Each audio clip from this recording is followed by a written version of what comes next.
السلام علیکم ورحمت الله وبرکاتہ. جی زه تاسو لري یم شاه ولی الله او دا زما ملګري ده اور دغه نوم دې څه دی هغه پرنس. دا پرنس ماشاءالله سوات کې پاتې کېږي، پهله ما سره هم پاتې کېده، موږ یو ځای پاتې کېدو داسې یو لکه یو بل سره خویندې. بس الحمدلله زما تاسو ته پته ده الله په تبلیغ کې 2018 کې 4 میاشتې لګولي دي، زما وخت لګېدلی دی. نو اوس زما د خیره زندګي کور کې تېرېږي. نن زه راغلی یم سوات ته، سبا زما کوژدنه ده، نو خور پسې راغلی یم، خور مې به وسته په مخه راتلمه. نو پرنس مې ولیده، ډېره زیاته خوشحاله شوله، پاسه کړکۍ نه یې راته اشارتونه وکړو، وی ته راشه وي. اول به وي زموږ سره اوسېدې، اوس تبلیغ کې ولګېدې، ولې وي زموږ تپوس نه کوې. زما وروڼو د دوی د تپوس هېڅوک نشته ګوله.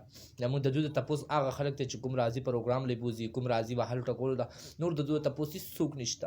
د خدای رضا دپاره د دوی تپوس څوک نه کوي. د غریبانو زندګیانې دلته ختم شوې، په ډبخانو کې په کمرو کې ختم شوې. زما وروڼو خور نشته، پلار نشته، ورور نشته، خاندان نشته، ماماګان نشته، د سپو په شانې زندګي تېره شوه.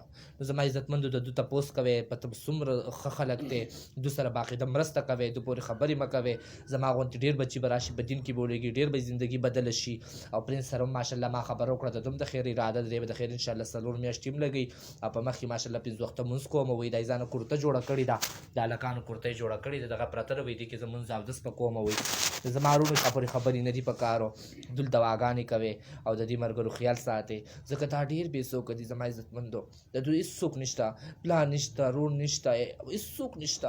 نو چې مونږ تاسو ته نفرت کوو، څوک به ورسره ټل کېږي. نو پرنس ناست دی ماشاءالله. نو تاسو ښه یې که نه جي؟ شکر دی.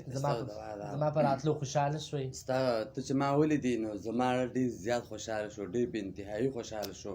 زما چې ته په زندګۍ کې داسې په سر کړه نو خوشحاله، لکه نن چې دا کم زما زړه خوشحاله و که نه، او ته ما ولیدې چې مې خدای پاک ستا ته زما ډېر وخت نه خیال و چې دا به کله دې خوا مخ کوي، چې زه ورته ویم چې بره لګوټې راشه، چې زما سره لګوټې کښېنې، ما ته د دین خبرې وکړې، مخ پر خوا ته رانږدې کړې، ما ته لګوټې دا وکړې چې زما د دې دنیا نه نفرت پیدا شي. دا څه دنیا ده، څه زندګي ده، مړه بس د الله د ړخه دي هر څه.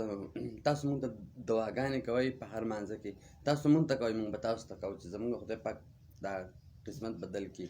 او انشاءالله تعالی د 4 میاشتو اراده مې شته، چیله مې لګېدلې ده، 4 میاشتو اراده وکړه انشاءالله. 4 میاشتو دا مې شته اراده، او کوم به انشاءالله تعالی. تاسو ما ته دعا کوئ، موږ به تاسو ته دعا کوو. او دی چې مې ولیدو ډېر زیات خوشحاله شوم، ډېر بې انتهایي.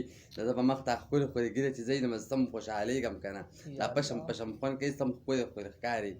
زم چې دی مې اوس په دې ټایم کې سم وچېچلی.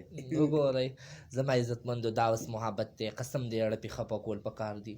زما دې قسمې چې سړي پرې اړه خفه شي، ما ته یې خو چې دا خبرې وکړې، زما یې اړه غوڅ کړو، اړه مې هرې هرې لاړو. الله خبر دی، وایي سهار سهار کې مې ته ولیدې، نن خوشحاله شومه. ډېره ذلیله زندګي ده زما عزتمندو، د ټینشنونو ډک جونو. زما غوندې رڼا ته دې د خدای راولي. زما قسم دی چې په کوم طرف ځم، امیر صاحب لاندې، امیر صاحب باندې. زما عزتمندو چا نه نفرت مه کوئ. او څومره ملګري تاسو هم وختونه ولګوئ انشاءالله، دله دواګانې غواړي، دی به هم وخت لګوي انشاءالله، دی به خدای زر تر زره قبول کړي. او د سر نور څومره د ملګري څومره سنګتي د هغو به مو محنت کو د خیره زوبه.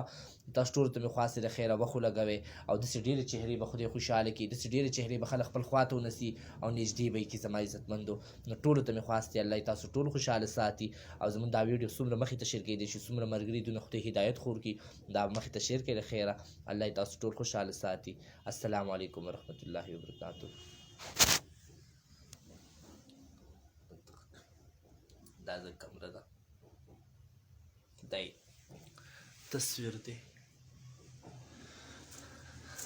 دا تصویران دي چې دا لګېدلي دي، دی به الله قبلوي. دا د ځان د خیال دنیا جوړه کړې ده او دلته اوسېږي، او بس الله دې د ده زندګي بدله کړي.